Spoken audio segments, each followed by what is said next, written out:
ओम श्री सरस्वत्यै नमः। नमस्कार। त्रयोविंशत्यधिकचतुश्शततमी कक्षा। आज का हमारा सूत्र है यस्य चायामः 2116 और ये अव्ययी भाव समासों में ही चल रहा है। अष्टाध्याय में देखते हैं। ये देखिए द्वितीय अध्याय है और प्रथमः पादः और इसमें ये 1 to 16 यस्य च आयामः, ठीक है, 2 1 16 और इसमें 15 से ये अणु की अनुवृत्ति आ रही है और 14 सूत्र से लक्षणे की अनुवृत्ति आ रही और फिर विभाषा और ये ऊपर के ये 5 सूत्र। तो ये यस्य च आयामः, इसके पद हैं यस्य षष्ठी विभक्ति एक वचनम च अव्यय आयामः प्रथमा विभक्ति एक वचनम। तो इसमें हम देख सकते हैं कि ये सूत्र कैसे बिल्कुल पिछले सूत्र जैसा ही है। वहाँ अनु यत् समय था और यत् का अर्थ था यस्य। तो अगर हम यत् को खोल देते ये हो जाएगा अनुहु यस्य समया। तो यहाँ पर क्या है, यस्य च आयामः। तो कैसे बन गया, अणु जिसका आयाम है, ठीक है। तो सारा सूत्र हमारा बिल्कुल वैसा ही चलेगा जैसा पिछला सूत्र था।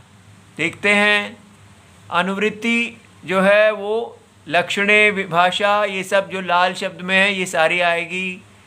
और सूत्र अर्थ करते हैं आयामो दैर्घ्यम।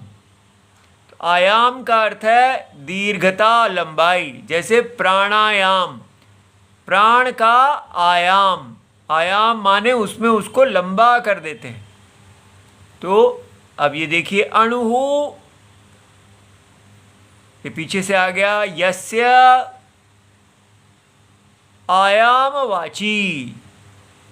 तो अणुहु यस्य सुबंतस्य आयाम वाची माने दीर्घता वाची। तो जिस सुबंत का अणु जो है वो उसकी दीर्घता को कह रहा है, उसकी लंबाई को कह रहा है। तेन लक्षण भूतेन, तो ऐसा जो सुबंत है जो लक्षणवाची है, लक्षण भूतेन माने लक्षणवाचिना।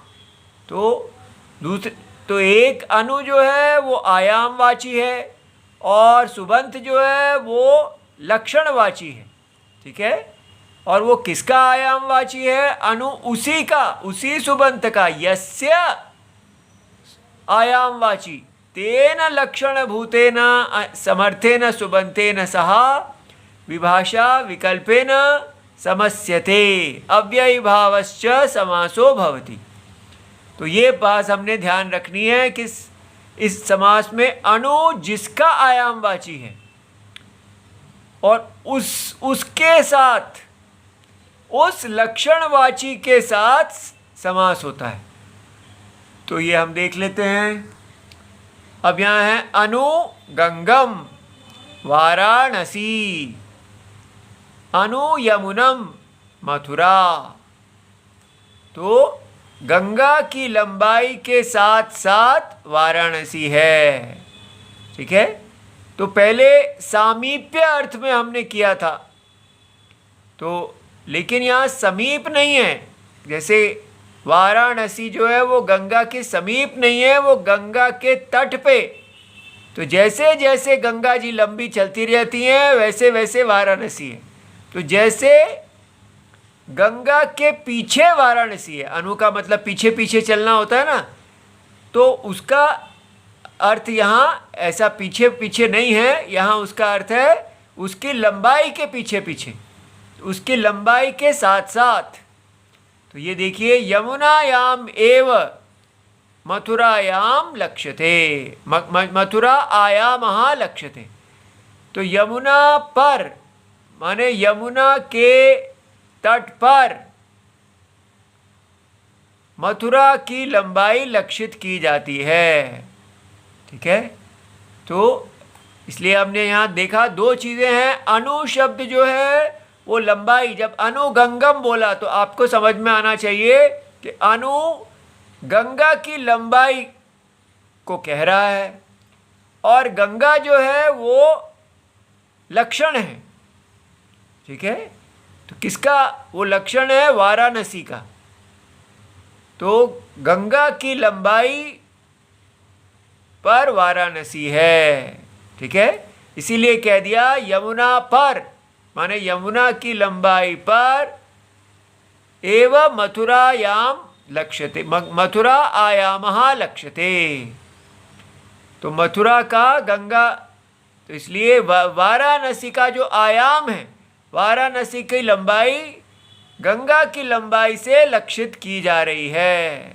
ठीक है, तो गंगा की लंबाई वाराणसी है, ऐसा। तो आयामः इति किम, यहाँ पर आपने आयाम शब्द क्यों कहा है?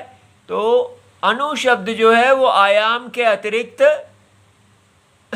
लक्षण में भी आता है। वृक्षम अनु द्योतते विद्युत, तो वृक्ष के समीप विद्युत चमकती है। तो यहाँ अनु है, परंतु दीर्घता द्योतित नहीं, द्योतक नहीं है। यहाँ पर दीर्घता द्योतित नहीं है। ठीक है, अनु जो है लक्षण अर्थ में है, दीर्घता के अर्थ में नहीं है, अतः समास नहीं हुआ।